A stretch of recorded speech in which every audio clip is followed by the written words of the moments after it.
queridos ouvintes do podcast Tributário ao Pé do Ouvido. Quem fala aqui é Carlos Renato Cunha e hoje estamos aqui para tratar de mais um interessante tema de direito tributário. Hoje nós temos aqui a honra de ter como convidada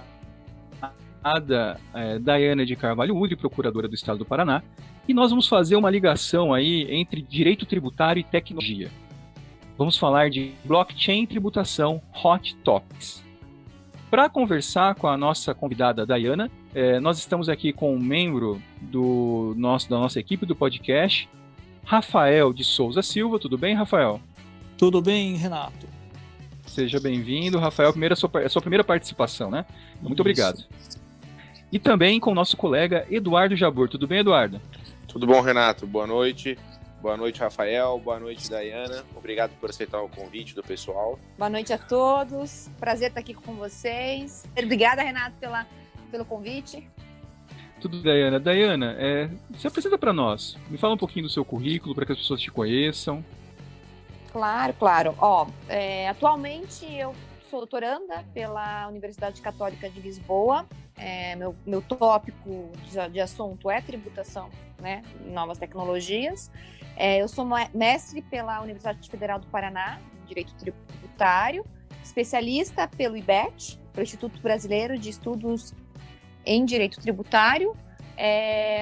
Atualmente eu dou aulas, analista no IBET e aulas em outras posições como convidada.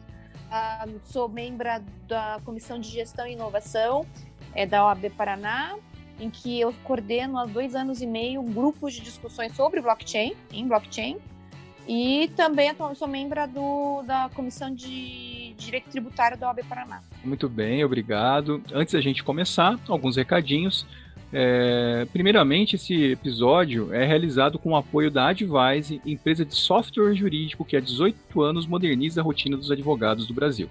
Além disso, pessoal, não deixe de curtir nossos perfis nas redes sociais, no Twitter, @aoouvido, no Instagram, Tributário Pé Ouvido, nossa página no Facebook.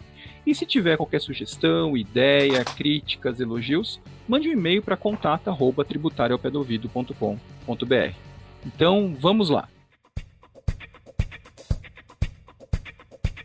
Muito bem. Daiana, nós hoje vamos tratar de blockchain e tributação. Então, assim, uma coisa que eu não sei o nível de conhecimento do tema dos nossos ouvintes, e eu vou ser bem sincero, eu sei que o Rafael que está aqui hoje, que o Eduardo, os dois que estão aqui hoje, eles conhecem o tema. Você, eu sei do seu amor acadêmico por esse assunto, sei que você estuda muito, por isso que nós tivemos a ideia de convidá-la, e assim, como disse o Jabor, muito obrigado por ter aceito. Agora, eu vou ser sincero, eu sou assim, leigo, então eu vou fazer aquela pergunta que talvez o nosso ouvinte também esteja fazendo no seu íntimo, preocupado. O que é blockchain? Tente me explicar. Ok, vamos tentar fazer uma primeira aproximação à ideia do porquê o blockchain serve, né? O que a gente escuta como uma primeira definição aproximativa é falar em blockchain enquanto livro-razão contábil distribuído. Calma. Quando eu falo em livro-razão contábil eu fiquei desesperado, mas tudo bem. Mas vamos lá, não, calma. Eu espero tentar ser o mais clara e didática possível. No fundo é o seguinte, registrar o que a gente faz, uma empresa faz, o fato que a gente nasceu, que a gente morreu, que a gente é proprietário disso, é proprietário daquilo, ou seja, o registro das transações financeiras, afetivas, comerciais, ela é necessária, é algo que está no nosso dia a dia, no cotidiano, há muitos anos. A gente tem o hábito de registrar. Hoje você registra, por exemplo, o diploma é um registro de que a gente concluiu um curso com êxito. O casamento tem um registro de que você é uma pessoa casada, você tem um registro no cartório que você é proprietário do imóvel, de um automóvel, né?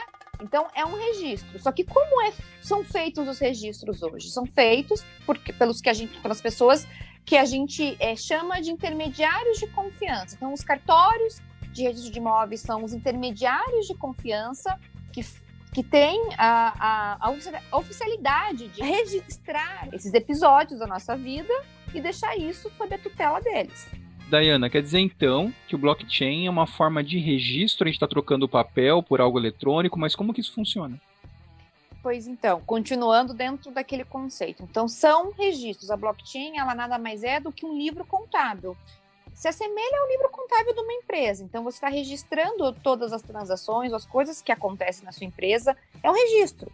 Um livro, razão contábil. Um livro contábil de registros. Só que ao invés de nós termos esses intermediários de confiança, ou seja, uma empresa registrando suas operações por ela mesma, um cartório de registro de imóveis registrando a propriedade de imóveis ou eventualmente um cartório de títulos registrando contratos, escrituras. Em vez de nós termos esses registros nas mãos, né, sob o poder, a tutela desses intermediários de confiança, isso vai estar registrado de forma eletrônica, ou seja, num grande livro contábil eletrônico digital, que são códigos, né?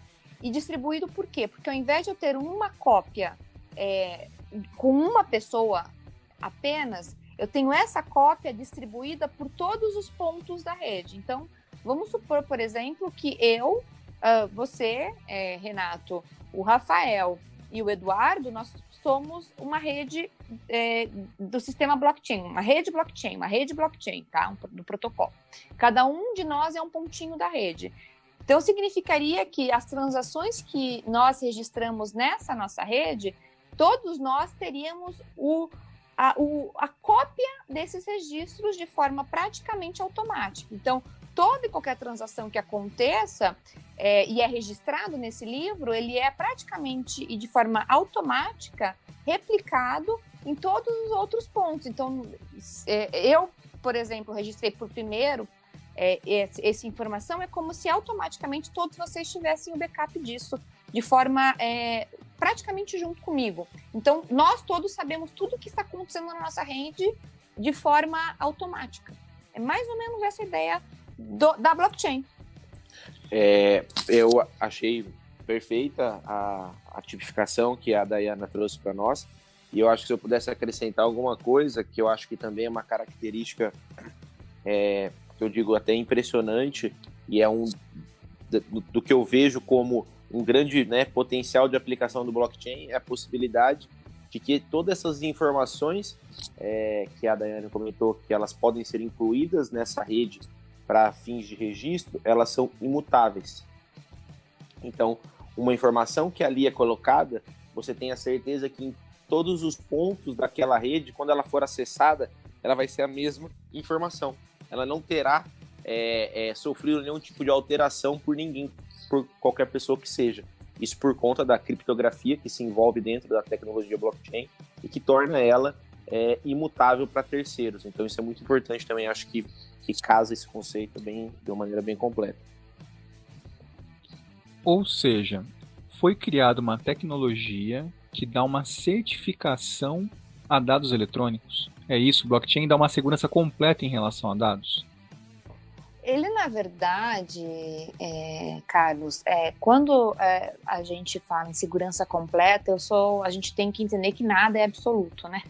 Nem a tecnologia blockchain, mas, de fato, ela tem uma maior resiliência por essa composição de tecnologias. Então, nós temos essa distribuição dos dados, que a gente chama de rede DLT, né? Que é o Distributed Ledger Technology, que é justamente você tem esses backups automáticos, entre aspas, dos dados, a criptografia envolvida que traz realmente uma maior segurança e traz uma maior segurança e imutabilidade. Por quê? Por que a gente fala que ele é imutável ou praticamente imutável? Porque para que haja uma alteração da informação que está nessa rede, a pessoa, o hackeador, ele tem que ser, primeiro, mais rápido que todos os outros pontos da rede, porque ele não tem um ponto apenas de vulnerabilidade. Como a informação ela é replicada para todos os pontos de forma automática, nós temos vários pontos que ele teria que atacar de forma mais rápida. Então, quando a gente fala que ela é imutável e ela é segura, essa informação que está dentro dessa rede, nesse registro, esse livro contábil, a gente está falando que teria que ter uma força computacional de 50% mais um da rede. E aí, quando nós pensamos em redes mundiais, por exemplo, como é o Bitcoin, que é a primeira aplicabilidade dessa tecnologia blockchain, aí nós estaríamos falando de alguém que teria que ter uma força computacional de 50% mais um que todos os pontos de Bitcoin da face da Terra. Então, é muito difícil. Daiane, quanto maior a rede, quanto mais descentralizada a rede, maior dificuldade teria um hacker para poder violar um código ou uma transação. Seria basicamente isso, ele teria que violar toda a cadeia de bloco de informações de vários pontos para poder violar o sistema. Exatamente. Para ele poder alterar as informações, ele teria que ser mais rápido que 50% mais um de todos os pontos da rede do Bitcoin, por exemplo. Então, quanto maior a rede, quanto mais adeptos nós tenhamos, mais segura se torna a informação, assim como a informação que é mais antiga, né, e que foi de alguma forma validada mais vezes, então está num ponto, digamos, mais atrás, né, do bloco de informações, é mais difícil de ser mudada. E é muito caro, porque quando nós falamos hoje do Bitcoin, por exemplo, que é o paradigma, né, quando a gente pensa, nós falamos de uma linguagem, de um consenso, né? A gente fala que para validar as informações tem que ter um consenso. Quando a gente fala de consenso aqui, a gente está falando de um consenso tecnológico, né? E aqui o nome técnico do consenso do Bitcoin é o Proof of Work. Então, os computadores, eles, de alguma forma, eles competem para ver quem valida as informações que estão sendo colocadas nesse sistema de forma mais rápida. E quem ganhar, quem conseguir resolver primeiro, tem o direito de colocar essa informação num novo bloco, que é conectado aos blocos anteriores, que revalidam as informações anteriores, porque, no fundo, como os blocos são interconectados, quanto maior a cadeia de blocos, mais seguro e mais resiliente ele é. É mais ou menos isso. E quando que surgiu mais ou menos essa tecnologia, Dai? Então, Renato, a gente fala que a tecnologia blockchain, a primeira aplicabilidade dessa tecnologia foi com o Bitcoin, que foi justamente lá em 2008, ali na época em que a gente teve toda a questão daquela crise americana, e que é engraçado, até porque o bloco Gênesis, se você for pesquisar na internet, a mensagem que está no bloco Gênesis é justamente algo contrário ao sistema, justamente uma crítica aos investimentos oficiais nesses bancos que estavam, de alguma forma, quase quebrando por não terem gerenciado de uma forma adequada, digamos assim, os seus ativos, né? Então, você vê que, na verdade, por trás do início, tem muito uma questão de ruptura ao sistema financeiro, que até então era o oposto e que até hoje ainda é o principal, né? Mas é realmente uma ideia de você realmente romper com isso. Então, a tecnologia blockchain, a primeira aplicabilidade dela, que é o Bitcoin, remonta a 2008. Você falou de bloco Gênesis, o que seria? Seria o primeiro bloco. Como é blockchain? Porque assim, quando a gente fala de registro das informações, imagine que essas informações, esses dados, eles são agrupados em blocos, né? Uhum. Então foi lá, tem um monte de transações, grupou num bloco. Daí depois, fazem outras operações, é feito um segundo bloco de informações. Esse segundo bloco, ele tem uma identidade que fala, esse é o bloco 2, mas uma identidade que engloba a identificação do primeiro bloco. Então, a gente chama que essa identidade a gente chama de hashes, o nome disso, tá? Então, o hash do bloco 1, do bloco 2, contém o hash do bloco 1 como se fossem formando cadeias de blocos. Por isso que a gente fala blockchain, cadeia de blocos. Então, as informações são todas interligadas por meio desses hashes. E quando a gente fala de bloco Gênesis, nós estamos falando do primeiro bloco, do bloco inicial do Bitcoin. O bloco Gênesis do Bitcoin, primeiro bloco minerado, tem essa informação ali no meio dos códigos, você vê que é justamente uma crítica a esse socorro que se estava fornecendo aos bancos na época. Isso é interessante que você está falando, porque a internet ela tem muito disso, dela ser disruptiva com o sistema e depois ela ser utilizada pelo sistema, né? Do ponto de vista mais filosófico geral. É interessante que você está me dizendo sobre a origem do blockchain. Como realmente algo assim para ser contra esse controle financeiro pelas grandes corporações, naquele contexto da crise de 2008, né? Uhum. Olha, quando a gente ouve falar de blockchain, algumas palavrinhas vêm junto. Então, eu imagino assim, tokens, criptomoedas, criptoativos. Você acabou de mencionar como um grande exemplo, né, o Bitcoin, que é uma das moedas que se utiliza dessa tecnologia. Fale um pouquinho disso para a gente. O que são esses termos? Como que isso se utiliza do blockchain? Você poderia explicar para a gente? Tá. Vou tentar assim ser mais didática possível, porque quando a gente todo mundo fala, e eu também penso assim, que o que mais vale do Bitcoin não é o Bitcoin em si, é a tecnologia que permitiu o Bitcoin, né, que é a blockchain. Óbvio que a gente tem tendências, temos alguns problemas tecnológicos de escalabilidade, algumas questões que têm sido estudadas pelos adeptos da área, que não é a minha, então eu nem me atrevo a falar. Mas ela permitiu um crescimento e uma utilização, uma aplicabilidade muito maior em outros nichos, né? Então, quando nós falamos, por exemplo, de tokens, criptomoedas, criptoativos, nós estamos falando dessa aplicabilidade da blockchain. Então, se ela é feita para registros de informações, a gente pode, de alguma forma, colocar essa representação dessas informações ou a titularidade de algumas dessas informações em tokens, em representações disso, como se fossem avatares. Filme Avatar, né? Uhum.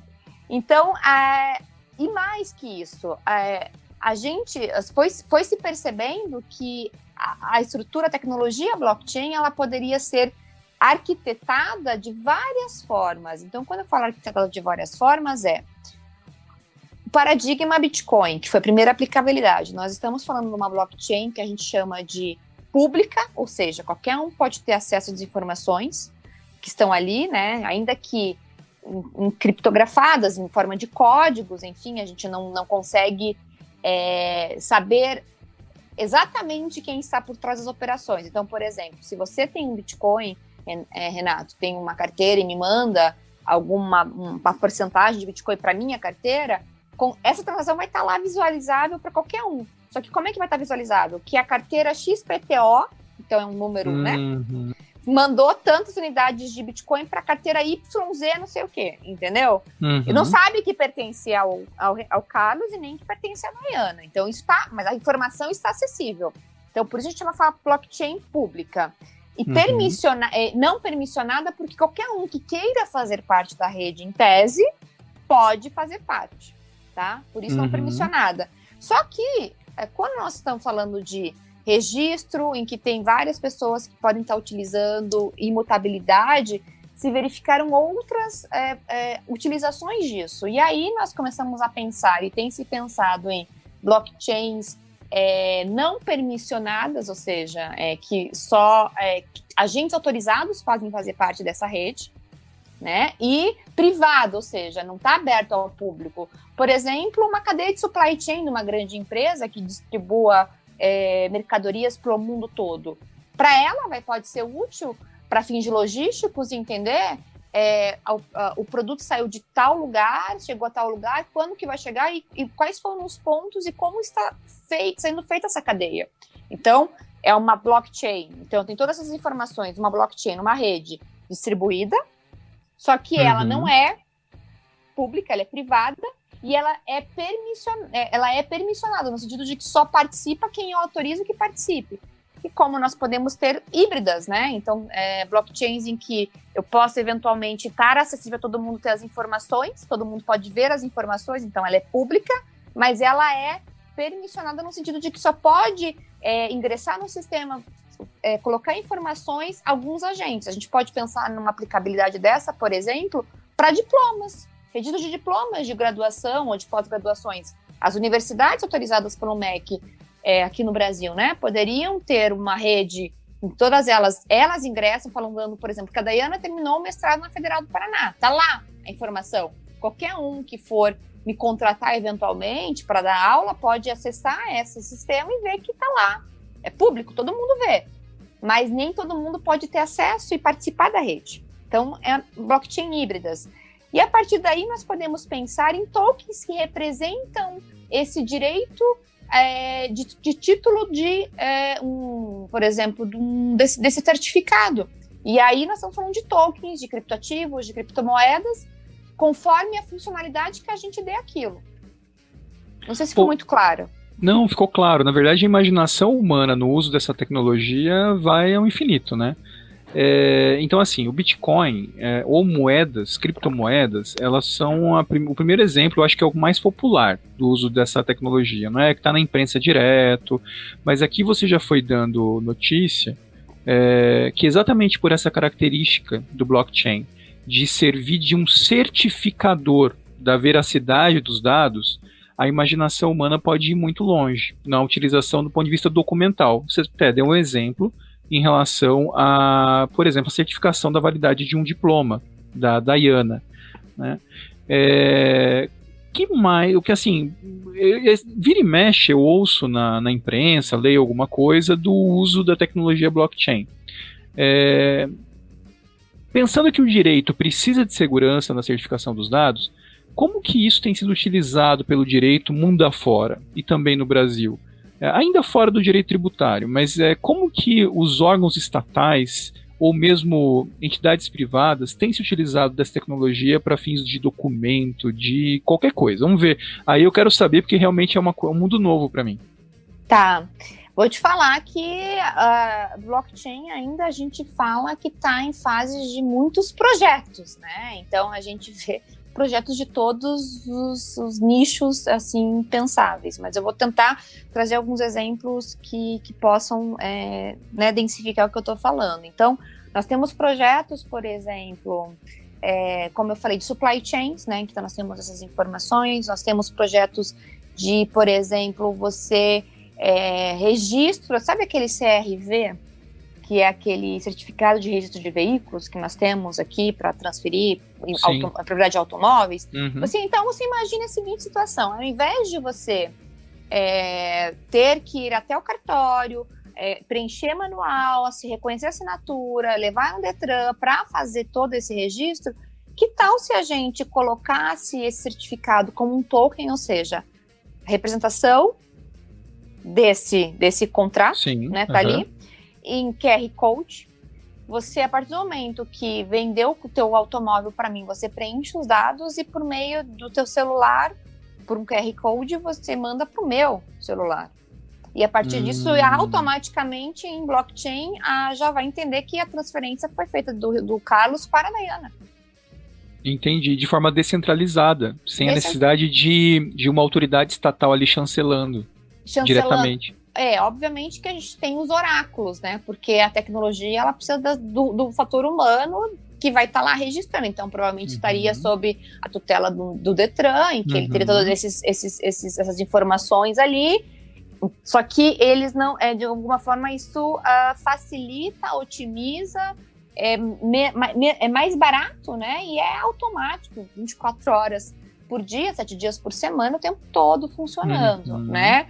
Nós temos também, por exemplo, a gente teve a onda de se utilizar a blockchain ou a emissão de tokens para fins de capitalização mesmo de projetos. Então, vamos supor que eu esteja desenvolvendo um projeto em blockchain de algum, vamos supor, de um Dayana Coin.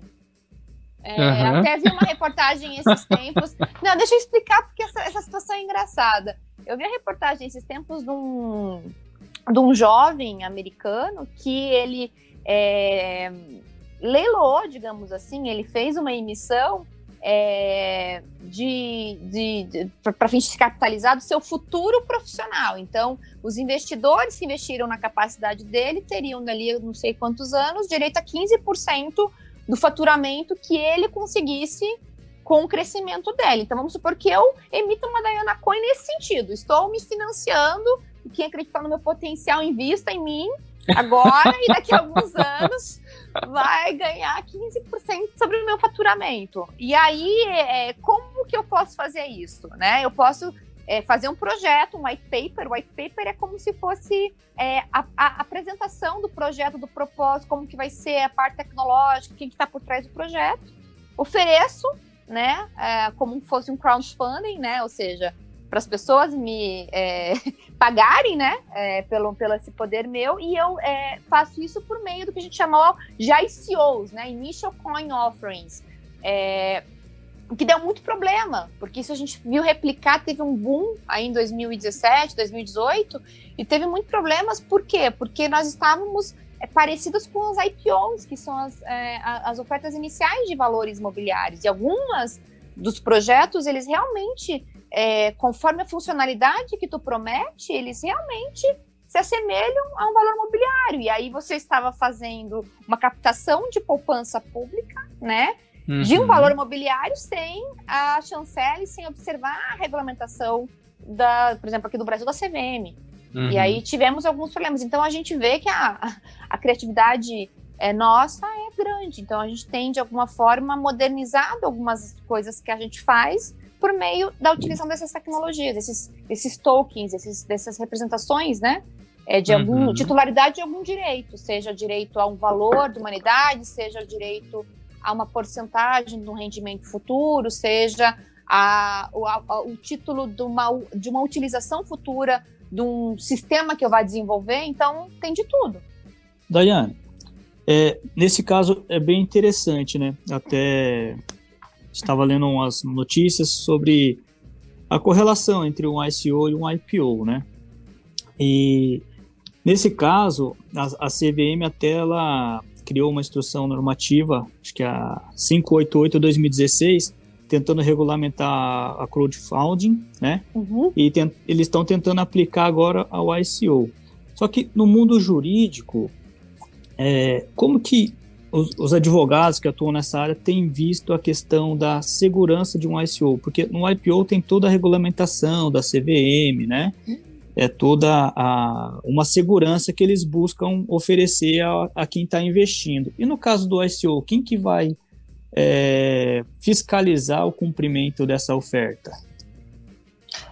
Pois então, eu acho que a gente começa a entrar agora no terreno dos desafios, né? Que eu acho que quem vai para essa área, que tenta prestar consultoria nessa área, tem que estar, né? Enfim, atento porque eu acho que o papel nesse nicho que é novo é muito de você entender as nuances e os riscos envolvidos e orientar no sentido de minimizar esses riscos, né? De serem minimizados esses riscos. Então, primeiro ponto assim, que eu acho importante é entender se a proposta que está sendo lançada para fins de arrecadação, né, de valores, se essa promessa futura ela seria realmente de um token que tem uma funcionalidade que seja da competência da CVM regulamentar, dentro daquela ideia de contratos de investimentos lá da jurisprudência norte-americana, né, que estaria dentro do âmbito de competência da CVM, ou se não, se seria simplesmente o que a gente chama de utility token, um título que vai estar direito futuro a usar o meu sistema. Então você vai ter direito a ser o primeiro a usar o sistema de jogos eletrônicos que eu vou lançar em blockchain, por exemplo, tá? E aí, a partir do momento que não tem aqueles requisitos que caracterizariam um valor imobiliário mesmo, eu não estaria dentro do âmbito de competência da CVM. Primeiro ponto. Segundo ponto, avançando, entendendo que, sim, tem as características, estaria sob o âmbito de competência da CVM, aí teria que verificar, no caso do Brasil, se está dentro daquelas condicionantes e limites estabelecidos nessa instrução 588 da CVM, que traz uma questão de das plataformas que vão ofertar isso, que tem que ser de alguma forma autorizadas a funcionar. Então, eu acho que aqui se utilizou a regulamentação, a fiscalização por meio das plataformas que vão estar oferecendo esse os crowdfundings.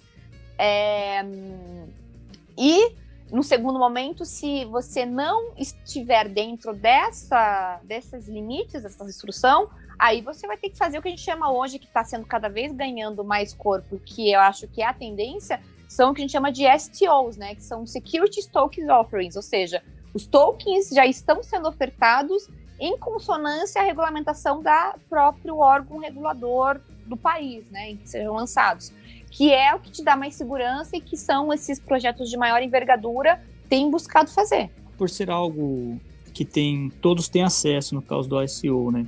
Você vê isso como uma possível substituição de um IPO, ou até no caso da CVM, porque, como você explicou lá atrás, o surgimento do blockchain ele veio mais por uma desconfiança das instituições. Então, eles queriam um sistema que fosse incorruptível, né? Que garantisse uma segurança nas operações. Nesse caso, se enxerga uma possibilidade de o blockchain substituir os órgãos públicos, ou os órgãos públicos vão ter que se adaptar a essa nova tecnologia para não perder o controle de arrecadação, até de fiscalização das operações, da legalidade? Até, Dayana, aproveitando a pergunta do Rafael, eu acho que é uma coisa que eu estava pensando também. Você estava mencionando alguns exemplos, né, de projetos. Você falou que tem muitos projetos de uso do blockchain. Como que o Estado em geral está nisso? Como está sendo a adoção dessa tecnologia para fins estatais? Tem algum projeto no Brasil, por exemplo? Eu ouvi falar alguma coisa de cartório, não sei se o Eduardo tem algum exemplo também a dar. Eu vi, assim, utilização de cartório, algum projeto. Eu não sei como está o estado do Paraná. Vamos lá, Eduardo? Se você me permite, Carlos, sobre Claro. Esse negócio, eu ia até fazer esse adendo na questão do cartório que o Rafael trouxe, perguntando sobre a substituição. Eu, particularmente, não acredito na substituição do Estado por prestadores de serviço particulares. O que eu acredito que vai acontecer é o que a Dayana colocou, de terem redes blockchains com permissões de acesso público, mas com controle restrito, né? E, no caso, esse controle na mão do Estado. Então, eu acredito que registro de imóveis, esse tipo de cartório, na minha opinião, ele invariavelmente vai ter que passar por uma atualização e eventualmente se integrar numa rede blockchain, porque nós que somos advogados aí, que estamos todo dia aí no contencioso, a dificuldade que é para você conseguir uma certidão de registro de imóveis em um estado, tirando aqui os estados do sul, que são mais simples, que você consegue de uma maneira mais ágil, mas se precisar de uma certidão de uma propriedade rural, por exemplo, no interior do Pará, ou no interior do Tocantins, é quase impossível para você conseguir essa certidão. Os nossos ouvintes do Pará e do Tocantins vão querer se manifestar sobre essa sua afirmação. Tenho certeza que eles vão trazer exemplos. Mas, Dayana, comenta pra gente aí, o que... Então, assim, a gente vê, sim, num cenário maior que eu acho que Estado a Estado, a gente tem que sempre vai precisar, né? Nós temos um mínimo de organização. A tendência, eu acho, assim, aí é uma opinião que a gente lê, enfim, e que eu compartilho. A tendência a gente tem visto, nós estamos vivendo momentos de rupturas em todos os ambientes, né? Tecnológicos, digitais, então a gente cada vez mais se tornou digital. Hoje a gente não consegue imaginar a nossa vida sem internet, ainda mais agora, no momento que a gente tem vivenciado, né, após aí, nesse momento de pandemia, tudo se tornou digital, até o que era muito mais físico, as reuniões, é digital, é por meio da internet. Eu acho que nós estamos vivendo agora uma outra evolução, uma evolução em que a gente está de alguma forma digitalizando, trazendo rapidez, eficiência, de uma forma ampla, né? E colocando o mercado, principalmente o mercado financeiro, na era digital, porque até então nós, para transferirmos os valores ou fazermos compensações, tínhamos que esperar até o dia útil seguinte, etc. Não era 24 horas por dia, 7 dias por semana. Então, a gente talvez esteja vivenciando um momento de ruptura de digitalização do último nicho, um dos últimos nichos, né, que até então não tinha estado nessa era, e que traz consequências brutais a tudo, né, porque a gente verifica a aplicabilidade disso em tudo. Os estados estão atentos a isso, porque eu entendo que eles perceberam que é uma tendência, então eles, de alguma forma, hoje estão discutindo importantes para fins de, primeiro, seguranças de investimentos nesses ICOs, IPOs, né? Não IPOs, mas ICOs, os STOs. Segundo ponto, a questão que a gente sabe que, infelizmente, por ser o Bitcoin, principalmente ainda, e outras criptomoedas que têm já essa proposta de anonimato, são utilizadas para fins que não são bacanas, né, digamos assim. Então, há sim uma preocupação para fins de evitar evasões de divisas, financiamento de terrorismo. Dayana, desculpa te Oi. cortar, isso é uma coisa que eu estava pensando quando você disse que realmente não dá para identificar os titulares, né, mas só a movimentação. E aí eu ia te perguntar, ia te deixar para depois, você já está respondendo sobre como que era o uso disso para fins pouco bonitinhos. Então, pode continuar. Existe, ainda que a gente saiba que do volume global de branqueamento de capitais, o Bitcoin ainda não responde por um valor bruto efetivo, mas muitas, assim, se você for olhar as transações mesmo em Bitcoins, eu estava lendo, não me lembro agora, porque a gente lê tanta coisa que a gente até não sabe exatamente de onde, mas eu li em alguns dos artigos que eu estava lendo, que uma grande porcentagem, assustadoramente, uma grande porcentagem das operações, mais de 50% das operações com bitcoins ainda são utilizadas em fins não tão legais, né? Ainda que isso não corresponda no valor absoluto de tudo que acontece de evasão de divisas, de lavagem de capitais, financiamento de terrorismo, a gente tem ainda um protagonismo dos meios, digamos assim, tradicionais, né? Do mercado tradicional. Mas a gente olhando só o Bitcoin, a porcentagem de Bitcoins utilizados para isso é muito grande. Então, é um desafio. Então, a gente vê discussões nesse sentido de como aumentar a segurança nisso, evitar esse tipo de problemas, né, que a gente tem. A gente vê iniciativas no sentido, inclusive, aí quando a gente for entrar na questão de tributário, para fins de compliance, algumas discussões eu tenho visto, por exemplo, na União Europeia, que eles chamam de split payment, de compliance by design, alguns relatórios do OCDE nesse sentido, e a utilização de blockchain para isso. Nós vemos projetos agora, né? Agora não, já há alguns anos, 2, 3 anos, do que a gente chama de Central Bank Digital Currencies, ou seja, moedas oficiais, as criptomoedas oficiais emitidas pelos bancos centrais dos países. Então, já temos projeto na China, por exemplo, já estão em implantação em algumas províncias lá, para fins de verificar. Temos, pensando no e-krona, esse acho que é na Suíça, se eu não me engano, depois eu confirmo, tá? Acho que é Suíça. O Petros, que a gente viu da Venezuela, que, querendo ou não, com tudo que está acontecendo, ainda mais nesse momento atual, eu vi uma reportagem, uma notícias de que as pessoas estavam utilizando, inclusive, SMS, não é nem mais internet, que a internet não funciona muito bem lá na Venezuela, por meio do SMS, fazendo transferências de Petros, né?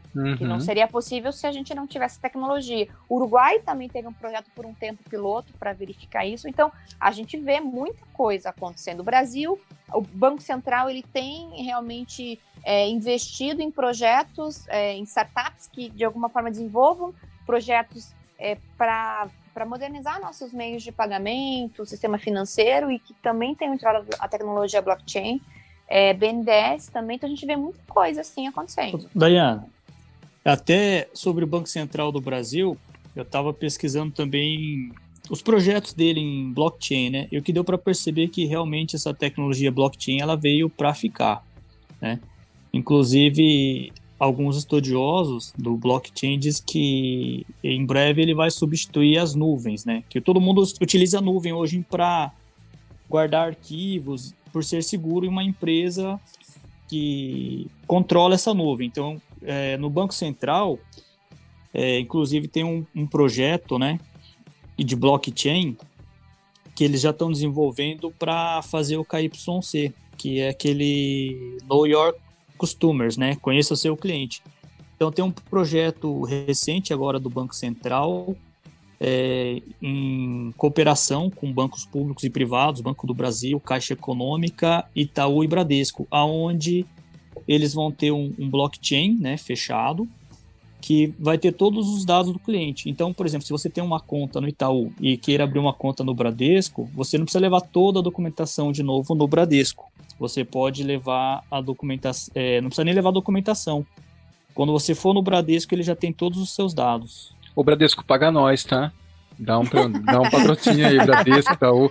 Ô Jabur, você ia complementar alguma coisa sobre os cartórios, cara? Vai lá. Tem uma situação dos cartórios que eu acho muito interessante, que que invariavelmente vai chegar. E tem uma startup do Brasil que se chama Original Mine, e retomando, engraçado que a gente pode puxar também para a questão do ICO. Como o Brasil não tem regulamentação, ela abriu o seu CNPJ na Estônia, que a Estônia dizem que é o país do blockchain, né, do Bitcoin, lá é amplamente aceito. Não, parece que a Estônia é um país muito digitalizado em geral, né? O governo e tal. E eles são bem assim para frente nessa questão. E a empresa, ela chama Original Mine, ela é fundada em João Pessoa. E o que ela faz? Ela faz autenticação em blockchain. O cara fez uma parceria com um cartório lá de João Pessoa. E ao invés de você fazer uma ata notarial, que, ao que me parece, em João Pessoa é um custo alto, né? A diligência ela é alta nesse valor. Você faz o quê? Você retira um print da internet ou, né, salva aquela imagem, o cartorário salva aquela imagem naquele momento, faz uma cópia autenticada e registra essa cópia autenticada na rede blockchain da Original Mine. Então você garante que aquela cópia tirada naquele momento pelo cartorário, ela não é nada. E aí você paga apenas o custo da cópia autenticada mais a despesa da startup. Você não paga aquele custo excessivo da ata notarial. Então é a mesma realidade, é a mesma fé pública, e nós já temos jurisprudências lá da Paraíba que confirmam a validade dessa prova registrada em blockchain. Então é um avanço já, né, no ponto de vista dos cartórios, para que invariavelmente o CNJ, né, os TJs de cada estado, eles vão ter que se atentar a isso, porque senão a tecnologia vai conseguir tornar mais barato até o serviço do cartório, porque ele substitui a ata por uma autenticação. Então, assim, é impressionante mesmo a aplicação do blockchain, né, de modo geral. Eduardo, em Dubai, tem um projeto em Dubai que o governo já está testando, né? Eles pretendem substituir os cartórios, onde eles estão com um projeto de blockchain para facilitar as transações imobiliárias em Dubai. Então, dentro desse blockchain, a pessoa pode comprar e vender imóveis a qualquer hora, qualquer lugar do mundo, e atrelado a esse blockchain já sai as taxas do governo pelas transações imobiliárias. Eu achei muito interessante isso daí. Mas isso é algo como a Daiana estava dando o exemplo, né, da venda do automóvel e tal, bem interessante mesmo. Daiana, eu acho que a gente deu assim uma visão geral sobre os usos da tecnologia blockchain. E assim, a gente falou que o exemplo mais famoso são as criptomoedas, dentre as quais a mais famosa é o Bitcoin. E aqui, assim, para aquele nosso ouvinte, e assim, eu tenho vergonha de confessar, né? E também para mim, que está começando nesses estudos desse tema, como que surgiu o Bitcoin? Vamos falar um pouquinho de Bitcoin antes de a gente ir para a tributação sobre esses temas, né? O que é mineração? Como que funciona isso? Porque virou até um mercado, né? Virou uma área de atuação. Então explica pra gente. Não. Tá. Antes de eu até entrar nisso, só complementando a questão dos estados, né, dos países a gente chama crypto-friendly, tem vários países, além da Estônia, aí, que estão avançados, né, no que se refere à regulamentação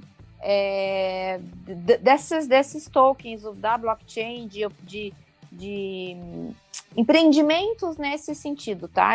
Esse semestre eu estou tendo o privilégio de estar coordenando junto com outro colega aqui em Curitiba, com o André Gusco, nesse grupo de discussão da OAB do Paraná, né, aqui da Comissão de Gestão e Inovação, e as nossas discussões desse semestre é justamente, nós estamos analisando as regulamentações pelo mundo. Então, a gente passou já um overview pela União Europeia, demos uma olhada em Malta, Liechtenstein entrou esse ano uma regulamentação bem interessante, Estônia, rapidamente, e agora vamos para os Estados Unidos, Reino Unido, né, que saiu da União Europeia, e vamos para a Ásia também. Então, realmente tem muita coisa acontecendo. Acho que a gente tem alguns projetos aqui no Brasil que também tem que estar avançando, assim, na minha opinião. Mas feito esse parênteses, vamos para o Bitcoin. Então, vamos lá. O Bitcoin, ele surgiu por um white paper. Então, o autor, o que trouxe a concepção desse white paper é o Satoshi Nakamoto.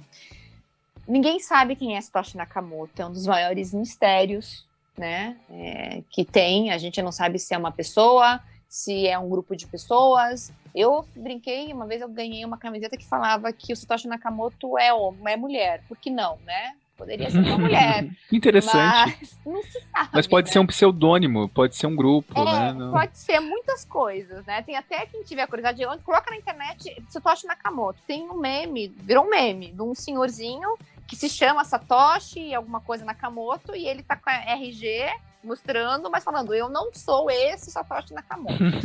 Então, é bem engraçado, assim, quem tiver curiosidade, eu acho bem legal, assim, ver. Mas, assim, o Satoshi Nakamoto, ninguém sabe quem foi, mas a ideia dele era justamente naquela ideia de desromper, né, com o sistema financeiro até então tradicional. No sentido de que os bancos, nós não podemos confiar nos bancos. Confiança. Eu acho que a palavra-chave em blockchain é confiança. Nós não podemos confiar nos bancos para que eles tutelem o nosso dinheiro, as instituições financeiras tradicionais, e nem nos estados que eles não estão nos protegendo. Era essa ideia por trás, tá? E aí, eu, de alguma forma, coloquei essa tecnologia da blockchain por meio desses registros distribuídos, né? E como é que funcionava a ideia? A ideia era mais ou menos o seguinte, eu vou tentar simplificar a ideia, tá? Para quem não entende nada, tentando simplificar mesmo. Tipo eu, né? Vamos lá. Ah, não. Carlos, eu já conheço de outros carnavais. O cara é inteligentíssimo, estudioso. Não é. Não, assim, vamos. Mas eu entendo, às vezes, a dificuldade. Então, eu tento sempre fazer esse paralelo com coisas simples, né? Para tentar ser o mais didática possível, dentro do possível, né? Vamos imaginar o seguinte: hoje, como é que funciona transferência de valores monetários? Eu quero transferir dinheiro para o Carlos. Eu pego o teu número da tua conta bancária, normalmente é assim, tá? E faço uma transferência por um TED ou um DOC da minha conta bancária no banco A para a sua conta bancária no banco B. Só que quem que faz a contabilização, os registros disso hoje? É a contabilidade do banco A com a contabilidade do banco B. Tem sistemas separados. Então, minha instituição financeira, meu banco vai falar, olha, a Dayana mandou uma ordem de pagamento, transferência de R$50 para o Carlos, no banco B. A Dayana tem saldo, tem R$100 na conta, então ela pode fazer essa transferência, ela tem saldo para isso, ok? Então, ao invés de eu ter R$100 na minha conta, agora eu tenho R$50. Ela vai fazer a contabilização, não é verdade? No sentido de que, ok, a Dayana tinha 100 e tem 50. Da mesma forma, a hora que mandar a ordem para a instituição bancária, o que ela vai fazer? O Carlos tinha R$1.000 na conta dele, agora ele tem 1.050, porque ele recebeu esses R$50. Então, vai lá e vai atualizar a contabilidade da tua conta. São os numerozinhos da nossa conta. Ok? É assim que é feito hoje. O que veio, então, o Bitcoin fazendo? O seguinte, eu tiro os bancos. Os bancos não vão estar nisso, não vão ser esses intermediários de confiança. Então, a Dayana vai fazer simplesmente no meu celular, eu vou mandar, Carlos, me mande o número ou o endereço da sua carteira, para eu poder mandar os dinheirinhos, os satoshis, que são percentagens de Bitcoin, né? Porque o Bitcoin hoje está mais de R$52 mil. Então, Eu não vou te transferir um Bitcoin. Sinto Então, muito. Isso é algo... Mas assim, se você quiser, eu tô aqui, tá?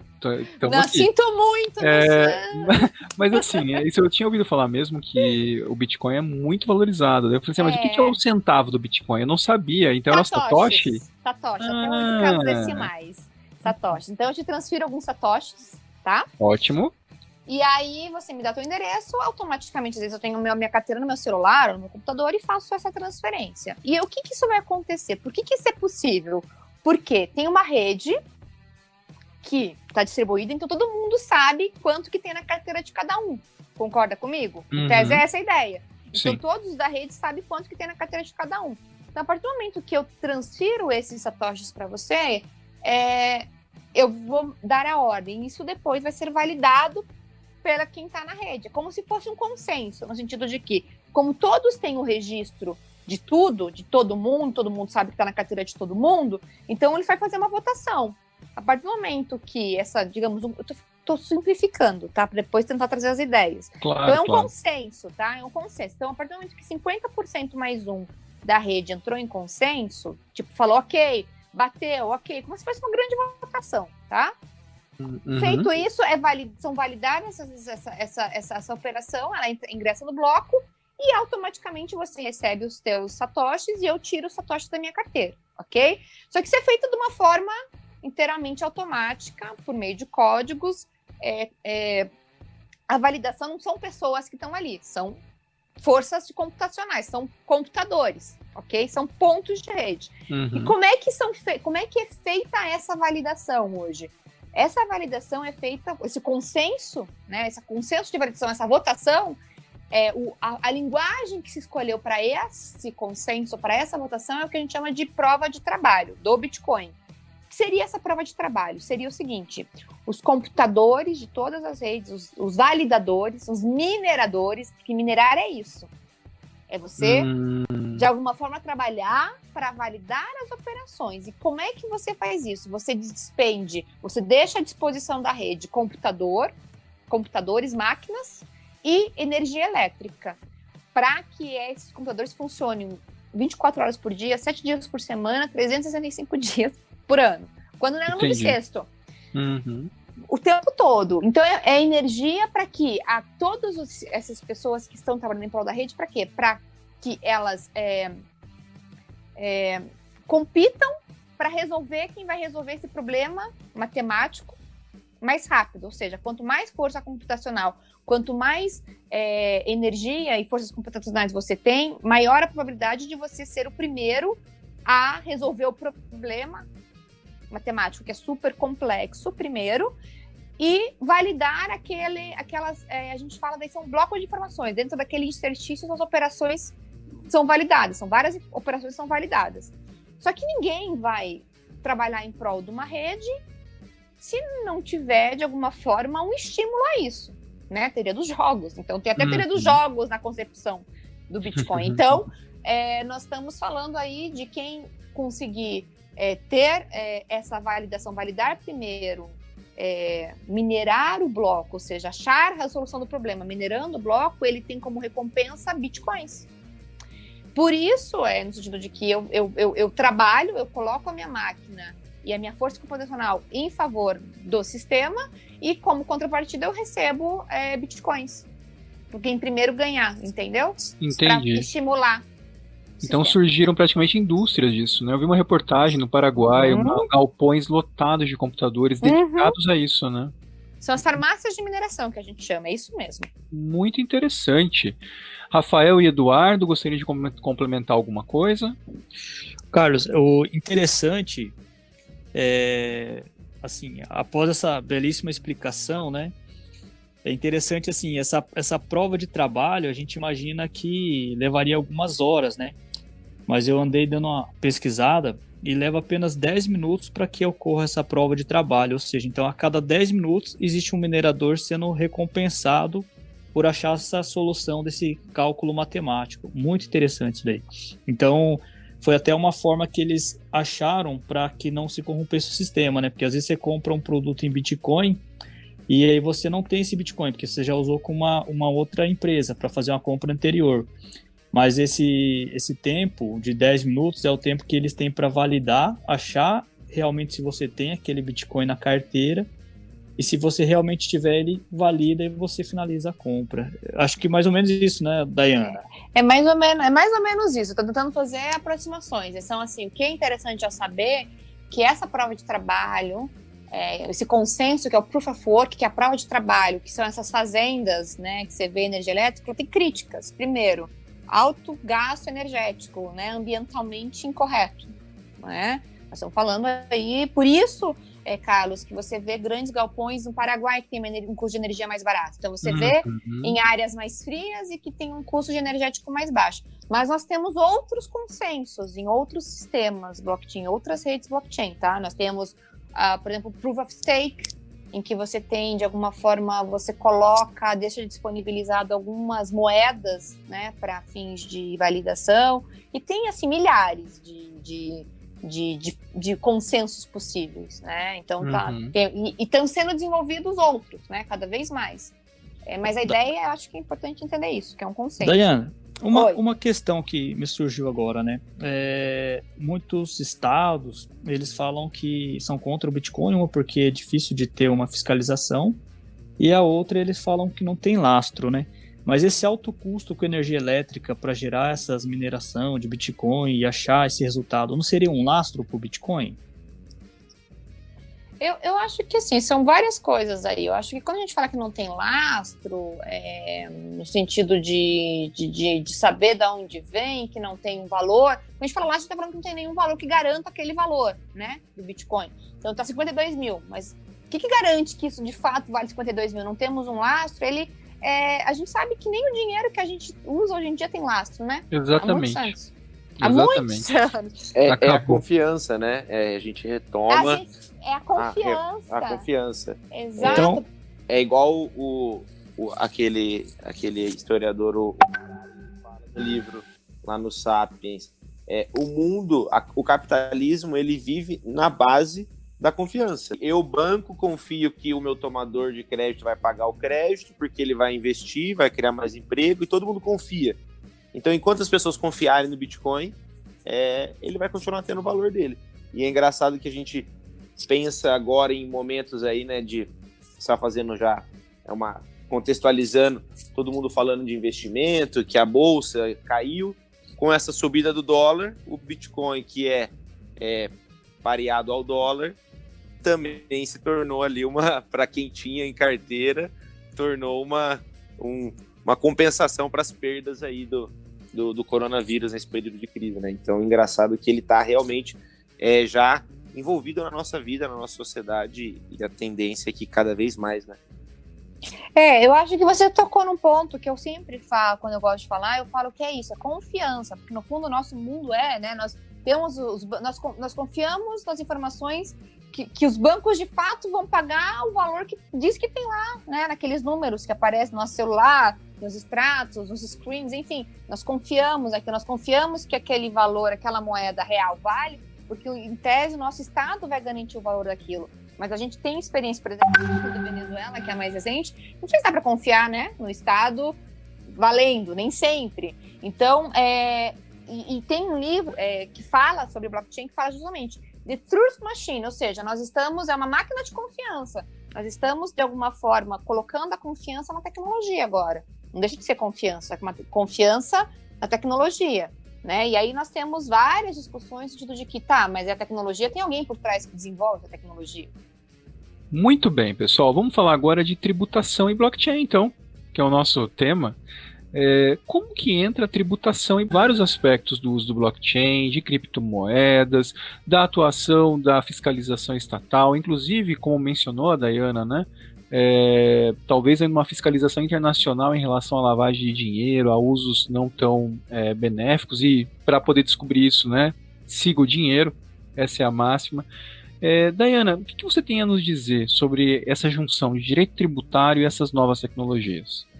Olha, Carlos, eu vou te falar que nós entramos agora no nicho que é o que está aí, né, o hot topic, como você bem começou. Eu acho que é a pergunta que é o desafio aí, não é um desafio brasileiro, é um desafio mundial, né? Eu quando vou falar de tento começar a tentar aproximar da ideia, eu gosto de sempre tentar simplificar, categorizar um pouco, organizar a cabeça, né? Porque a gente já é um assunto assim que dá voltas e voltas, mas eu sempre falo que tem duas rotas possíveis. A gente pode estar pensando em blockchain como instrumento de auxílio ao compliance tributário, digamos assim, e aí a gente pode falar da utilização da blockchain para fins de você começar a pensar numa administração 4.0, um compliance by design, né, no sentido de que, em vez de você ter atitudes repressivas, você ter mais atitudes preventivas, né? Que tem alguns estudos nesse sentido atualmente. E para fins de tributação mesmo, da manipulação de riqueza, nós temos várias situações. Eu acho que o primeiro ponto de aproximação é de que situação que nós estamos lidando. O que nós estamos lidando? Nós estamos lidando com situações inteiramente novas, operações inteiramente novas, ou nós estamos lidando com situações que já existiam, operações que nós já fazemos há muitos anos, só que de uma nova forma. E de uma nova forma que, de alguma maneira, é feita de forma diferente. Então, eu brinco que eu gosto muito de vinho, né? Não é segredo para ninguém. Eu gosto muito de vinho. Então, eu sempre brinco que pode ser vinhos velhos em garrafas novas, ou como realmente pode ser novos vinhos em novas garrafas. A gente tem que, talvez, diferenciar uma situação da outra para começar a ingressar nas discussões. E dentro ainda disso, quando a gente olhando com esse olhar, a gente tem que entender de que nicho que nós estamos falando. Nós estamos falando realmente do cripto enquanto criptomoeda, ou seja, em que ele exerce uma funcionalidade monetária, no sentido de meios de pagamento, por exemplo, ou nós estamos falando de um token que representa a titularidade de um valor mobiliário, por exemplo, um valor imobiliário, né? E a partir daí entender dentro da situação qual é a natureza que aquele cripto está fazendo, está exercendo naquele momento. E eu vou te falar que é justamente isso, exercendo naquele momento, porque não basta a gente olhar, às vezes, os white papers, os projetos dos criptos, porque a gente fala, né, para quem escreve um pouco sobre isso, que a gente fala que os criptos eles têm uma natureza fluida, porque eles podem ter sido, de alguma forma, idealizados para uma funcionalidade, mas na prática eles são utilizados para outra, ou para outras. O Bitcoin é um caso típico, né? Ele foi idealizado para servir como meio de pagamento, só que hoje ele é utilizado muito mais para fins de investimento do que realmente meio de pagamento de troca. Eles ganham uma autonomia em relação ao projeto inicial, né? Porque a aplicabilidade foi diferente, exato. Mas, assim, pegando o que você falou agora, então se eu estou, na verdade, fazendo operações que o direito já reconhecia e já reconhece somente utilizando um novo instrumento, não teria tanta novidade em relação ao tema de tributação em blockchain. Então vamos lá, se por exemplo eu estou fazendo a venda de um imóvel e essa venda ela é certificada pela tecnologia blockchain, eu tenho a venda de um imóvel. Vai ter a incidência do ITBI, se for oneroso, inter vivos, etc. e tal. Por exemplo, se eu tenho compra e venda de criptomoeda, vamos lá, um exemplo desse tipo. Eu estou comprando criptomoeda para investimento. Seria a mesma coisa da tributação sobre qualquer tipo de investimento, sobre compra, câmbio, IOF? Como que funciona isso? Então, e aí que começam os problemas. Por quê? Vamos lá, vamos falar a questão de... Eu peguei muito pesado? Eu peguei muito pesado? Não, eu acho que no fundo são os pontos neurálgicos. Então eu vou te falar o que a gente tem no Brasil. Não vou nem falar mundo, tá? Porque o mundo, ele muda, tá? Conforme o panorama mundial, você vê entendimentos diferentes. Então vamos pegar Brasil mesmo. Então vamos falar de uma operação simples eu troco o meu Bitcoin por Fiat, a gente chama Fiat Currencies, ou seja, por real, pela moeda oficial, né? Normalmente, quando a gente troca uma moeda estrangeira por uma moeda nacional, isso configura câmbio que estaria sujeito ao IOF. E aí a discussão que se teve quando nós estamos falando de criptomoedas, primeiro, a gente poderia equiparar isso a uma moeda, né? E a primeira pergunta que se fala, é uma moeda estrangeira? Ninguém reconheceu o Bitcoin como moeda, né? Nenhum país até hoje, no máximo como meio de pagamento, mas não como moeda. Então, em tese, não seria uma moeda estrangeira, mas ela talvez, se a gente entrar numa linguagem de moeda econômica, pode ser que a gente chegue à conclusão que seria, ou exerceria alguma das funções. Eu acho que no atual momento ela não é moeda, tá? Do ponto de vista econômico. Jurídico, obviamente que não, porque nossa legislação deixa bem clara que moeda, do ponto de vista jurídico, é só real. Então, sob esse prisma, eu acho que é difícil você, forçoso, na minha opinião, tá? Cobrar IOF. Mas eu tenho as minhas dúvidas quando nós estamos falando do IOF sobre valores imobiliários. Porque, eu estou falando Bitcoin, porque a gente vê já dentro, óbvio que foi uma orientação do FMI, mas a gente já vê o Bitcoin está sendo computado lá na questão dos balanços do Banco Central. Então, não deixa de ser, de alguma forma, né, meio de pagamento ali. Então, assim, né, a gente já começa a estar num terreno meio híbrido. Eu acho que a dificuldade é separar o joio do trigo. Há várias situações, mas tem que diferenciar o joio do trigo. Outra situação, por exemplo, as exchanges, em que você faz a inspeção daqueles livros de ofertas de venda e compras de bitcoins. Eu estou usando só Bitcoin como exemplo. Ali nós estamos falando o quê? Nós estamos falando de uma plataforma que aproxima compradores e vendedores, ok? Então, a plataforma, ela me parece que faz, em tese, um serviço de intermediação sujeita ao ISS, a plataforma. Porque ela está juntando duas partes. Agora, se eventualmente essa plataforma ela adquire bitcoins para ela vender, ou poder também vender, além de aproximar, ela também vende bitcoins para os seus clientes, eu entendo que nesse caso a gente poderia estar pensando no Bitcoin como uma mercadoria, porque ela é o car business da exchange.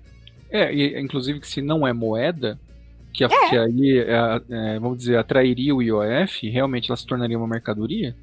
Nessa operação, nesse caso específico. Então, ali ela é, em tese, foi criado como meio de pagamento, é servido como investimento, pode ser, né, transacionada para fins de, né, e aí eu já vou falar um pouquinho do investimento, mas assim, nesse sentido da tributação indireta, eu acho que no caso eu falo, é um caso que talvez a gente poderia, assim, nessa aplicabilidade, nesse negócio, falar, puxa, isso aqui é que para a mercadoria, tá exercendo essa função nessa situação específica. A empresa está na mercancia, né, de forma habitual. Exato. Mas e como que está o radar dos estados em relação a isso?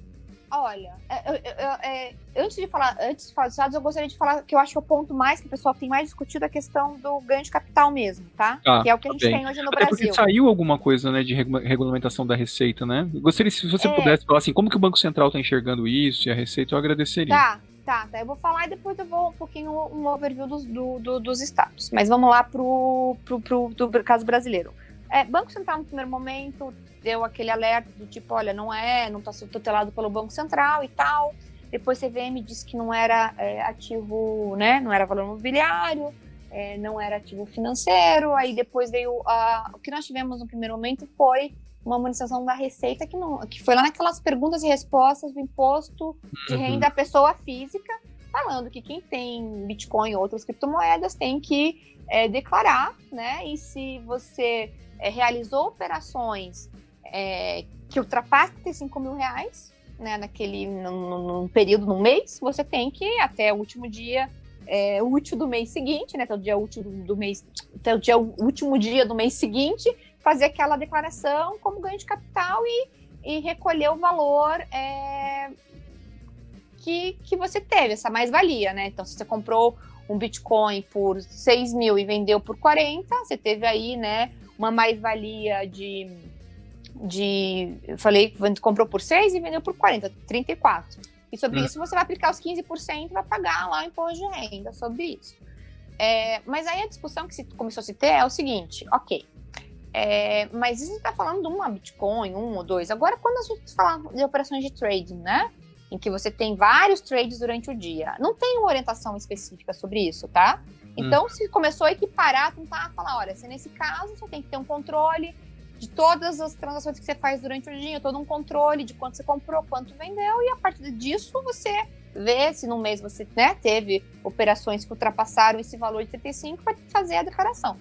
Eu entendo que talvez a gente tenha que olhar com outros olhos isso. É discutível, tá? Não tem uma definição disso. Da mesma forma... Começo, né? Tá bem no comecinho a discussão, né?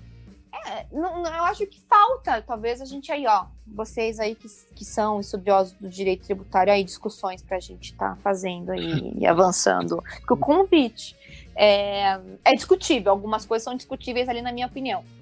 O que nós temos de oficial mesmo hoje, assim? A Receita, ela fez uma instrução normativa, eu acho que é a 1888 de 2019, do ano passado, em que ela exige aí, como um dever acessório, né, um dever instrumental das exchanges brasileiras fornecerem à Receita como um dever, deveres instrumentais no sentido de que é devido ao imposto de renda, então eles têm que fazer informações para que ela possa recolher imposto de renda devido. De todas as operações, tá? Todas as operações que acontecerem em exchanges brasileiras. Se forem em exchanges fora do Brasil, internacionais, ou operações parte a parte, diretamente entre eu e você, por exemplo, sem uma exchange, em tese nós teríamos que prestar essas informações para a Receita, tá? Daí tem lá os limites de valores mínimos e tal. Então é isso que nós temos hoje oficial. Não temos nada oficial. Então nós temos um vácuo legislativo enorme, até na questão, por exemplo, de pessoas jurídicas que utilizam, que transacionem em Bitcoin, ou que utilizam Bitcoin até para fins de, eventualmente, de investimento para eles, né? Formar uma capitalização, enfim, um capital de giro, né? Eventualmente, não se tem. Se você, eventualmente, você é pessoa jurídica, imposto, né? Pelo lucro real, presumido, se poderia ter dedução, se não poderia, não tem esclarecimentos nesse sentido. Não temos, por exemplo, esclarecimentos para operações que são evidentemente novas de mineração. Mineração não existia até então. Como é que se tributa ou não se tributa? ISS? Mas ISS... Na verdade, eu ia te perguntar, assim, estava na minha listagem aqui. E as empresas de mineração, o que elas fazem? Eu até brinquei, industrialização, transformar energia em moeda? Eu ia brincar daqui a pouco. Olha, você sabe que não tem, né? Então, assim, tem gente que fala ISS, mas ISS, eles prestam serviços para a rede, tá? Mas eles não têm, de fato, um tomador. Não tem um tomador e mais, tá na alha, né? Você pode ou não pode minerar, você pode ou não fazer mais rápido. Tem um pouco dessa alha aqui. Não tem contrato, é uma coisa muito estranha. Não tem essa comutatividade inerente a uma prestação de serviço, entendeu? Não tem isso.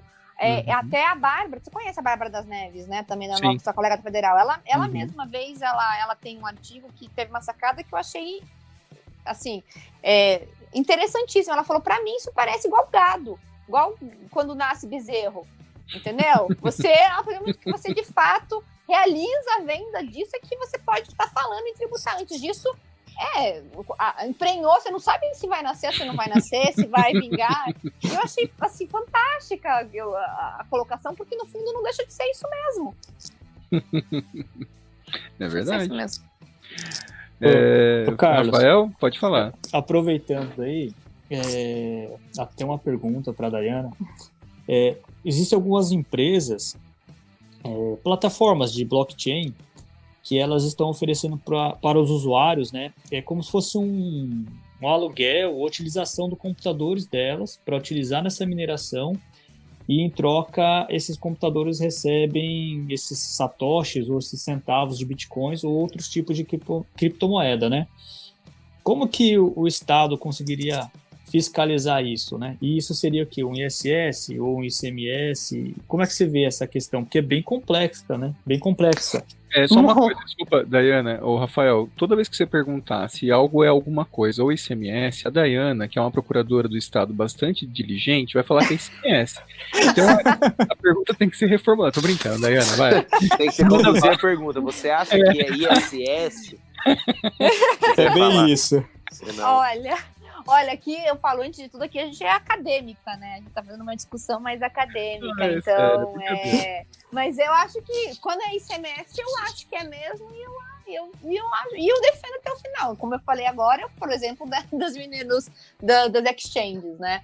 Quando eventualmente comercializam criptos. Mas assim, essa discussão aí dos computadores, que seria no fundo que operação que é essa, né? Você está falando de uma... Porque aí seria um contrato entre particulares e uma empresa de mineração, né? Não estou falando da mineração do Bitcoin, estou falando de um outro contrato. que é o que? O aluguel da utilização do espaço, que daí a gente entra na discussão que a gente tem até de data centers, né? Quando você utiliza, você aluga, que era ou é aluguel ou não é aluguel, ou é uma missão de serviço da empresa para você. Aí o ponto é, quem é que está prestando serviço para quem? Se é o particular que está prestando serviço, não tem esse caráter de habitualidade. Ele não é prestador, é um caráter assim aleatório. Será que seria tributar? Aí eu pergunto para você, Carlos. Você que é do ISS? Mas aí eu sou o contrário, tudo é ISS, né? Então, não, mas... Não, mas eu vou defender o contribuinte aqui. Não, mas entenda que nesse caso é um particular, é o meu computador, eu sou pessoa, Daiana. Eu estou prestando. Não, na verdade, é que no ISS não precisa ter habitualidade, mas tem um problema. É que a grande questão aqui, que na verdade eu nunca precisei estudar, nunca tive um caso enfrentando na prática, nem academicamente, mas o grande complicador aqui vai ser conseguir dizer que não é locação de bens. É aí que vai estar a separação entre vai haver incidência do ISS ou não vai haver a incidência do ISS. Né, se realmente ficar entendido que realmente tem uma obrigação de fazer, do prestador em relação ao tomador, aí vai dar uma briga boa pro ISS, mas fora isso, vai dar mera locação. Pois é, né? porque no fundo são os particulares emprestando a capacidade que eles têm na máquina deles. Estariam alugando a máquina para um terceiro utilizar a capacidade de processamento deles, né? Mas, eu consigo imaginar 1001 formas de um auditor fiscal de ISS bastante criativo falar sobre a ISS. Mas, assim, eu queria voltar numa pergunta. Daiana. E aquele tema interessante que você nunca tinha pensado, né? Que talvez uma criptomoeda como mercadoria. Isso está no radar dos estados ou não? Olha, não vi isso ainda, porque eu acho que seria alguns casos de alguns negócios, né, conforme a estruturação do negócio. O que já está no radar é atualizações legislativas no sentido do ITCMD, né? Que eu acho que nem seria necessário, porque quando a pessoa faz uma doação ou a transmissão ocorre por um evento, né, de falecimento, morte causa, está dentro da competência dos estados tributar, é amplo, né? Mas seria, na verdade, seria o que você tinha falado do vinho velho em garrafa nova, não tinha...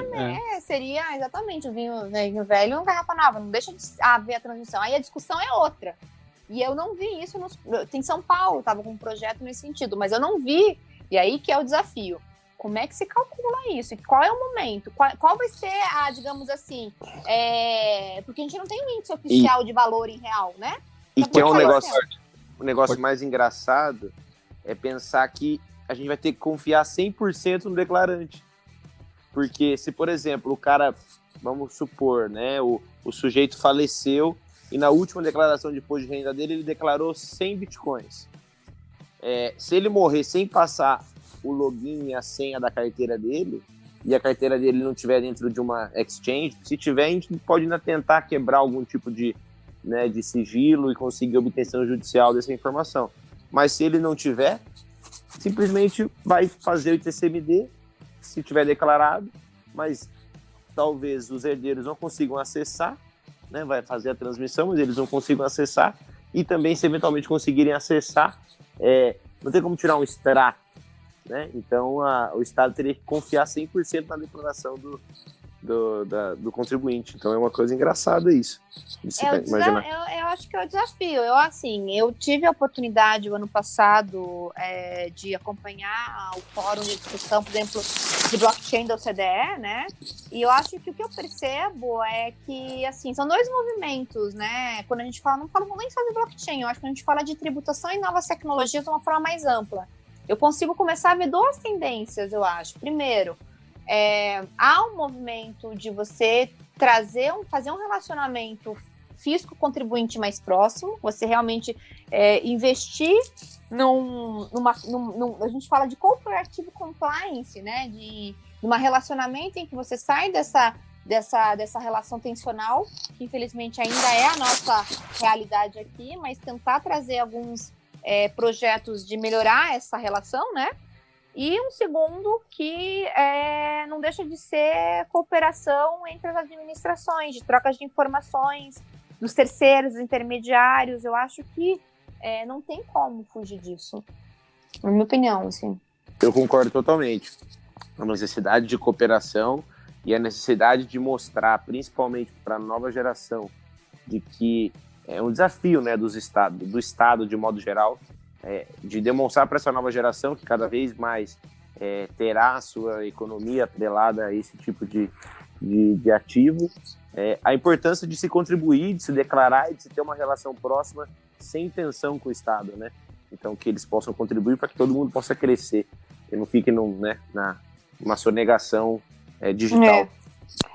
E mais, né? Eu acho que talvez a tecnologia ela tem aí, ela até como um instrumento para facilitar e diminuir os custos de próprio compliance, né?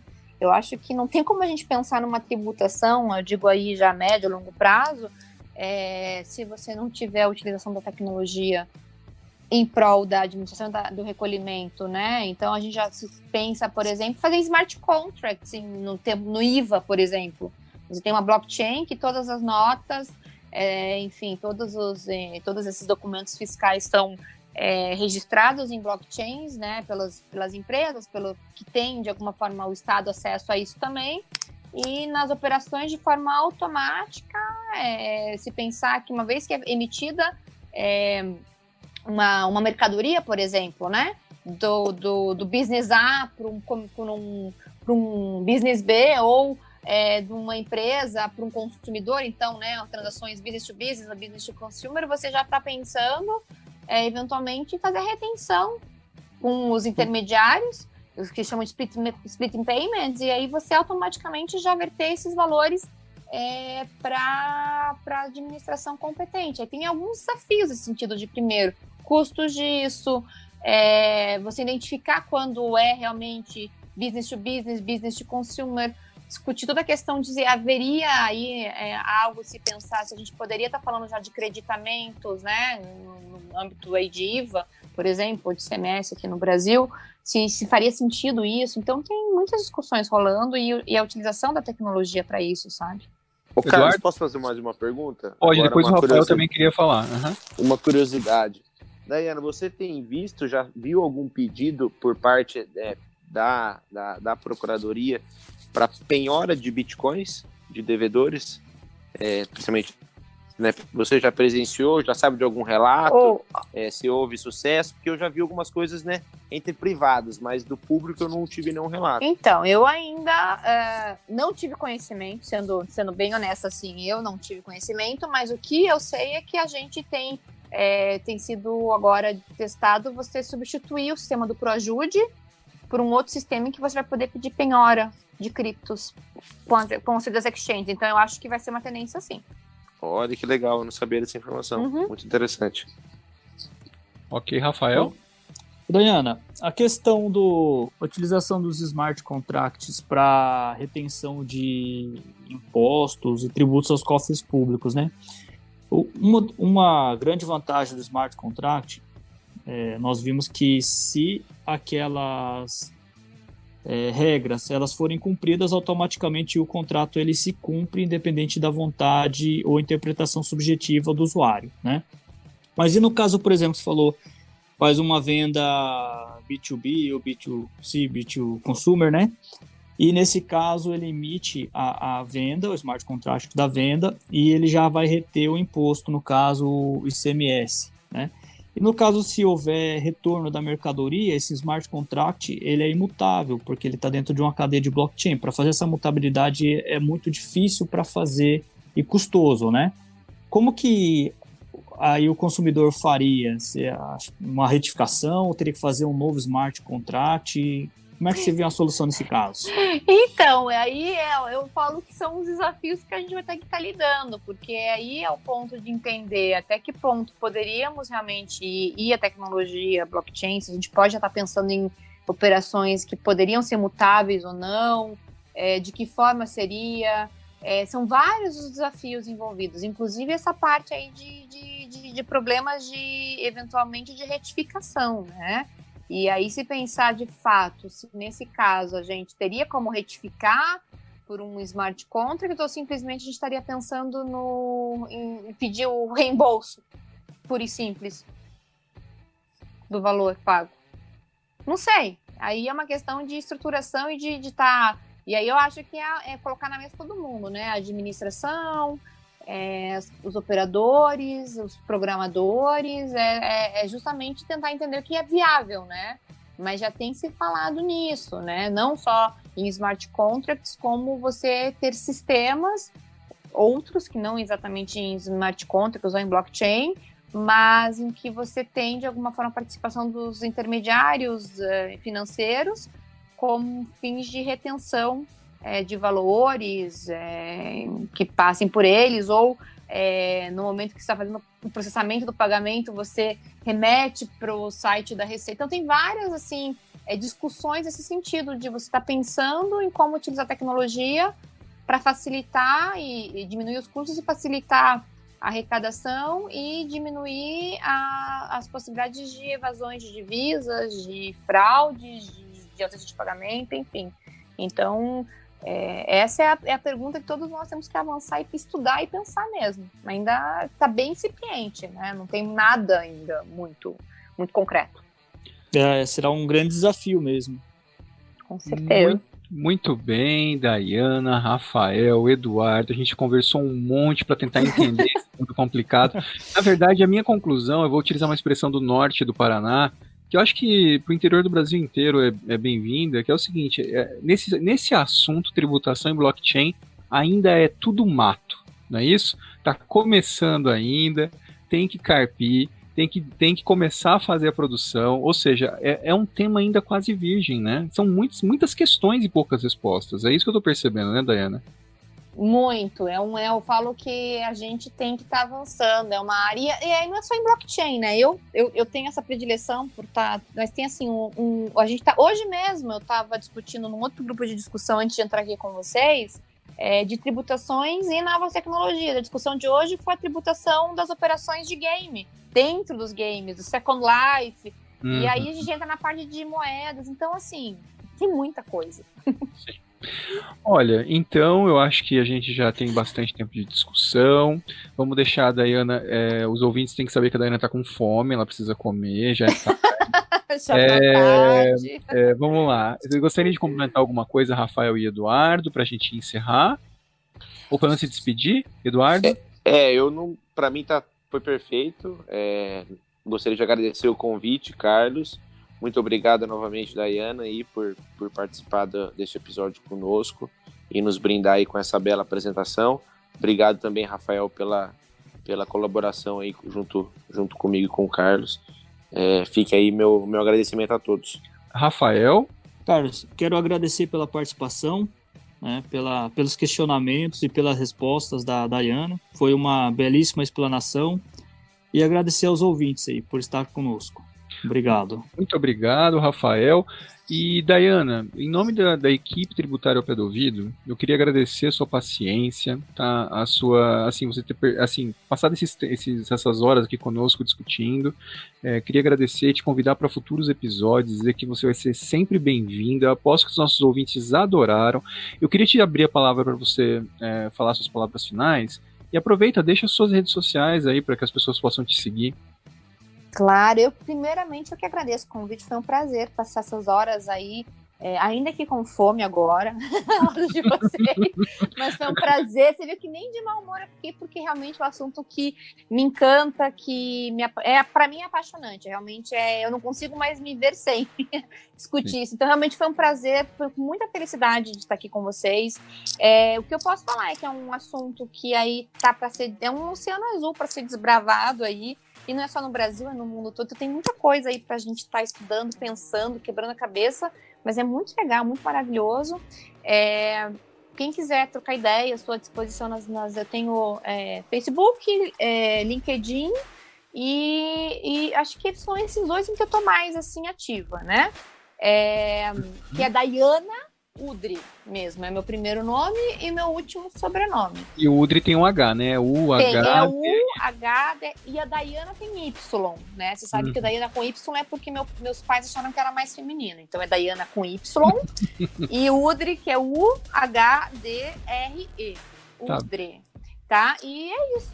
Estou à disposição sempre. Contem comigo sempre que vocês quiserem. É o mesmo prazer mesmo estar aqui. Tá bem, muito obrigado. Então agora você é podcaster, pode colocar no seu currículo. Eu vou pôr. Muito obrigado, então, a todos os nossos ouvintes também pela paciência e até o próximo episódio. Até mais.